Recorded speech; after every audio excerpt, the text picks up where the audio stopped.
এখানে 3টা লক আছে, এখানে 3টা লক আছে, জাস্ট লকের ভিতরে লক দিয়ে দিবেন। ওকে, দিয়ে কিন্তু উপরের দিকে জাস্ট একটা টান দিয়ে দিবেন, ফিটিং কমপ্লিট হয়ে গেছে। চমৎকার। এবার আপনি এই জিনিসটা সম্পূর্ণ শুকনা আছে, বালতির ভিতরে এইভাবে রাখলেন, তো রেখে উপর নিচ একটু টান দেন, এটা একটু ভিজিয়ে নিলাম, রেখে এবার দেখেন এটা এইভাবে করে মোছা যাবে।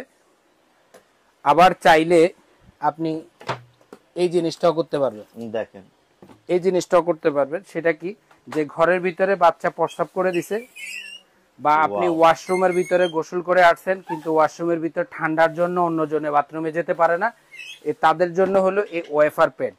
ওয়াইপার প্যাড দিয়ে যদি আপনি একটু কাচিয়ে দেন ওয়ালের পানি এবং ফ্লোরের পানি, তাহলেই কিন্তু আপনার সম্পূর্ণভাবেই কিন্তু পরিষ্কার এবং শুকিয়ে যাবে। দেখেন পরিষ্কারটা চমৎকার।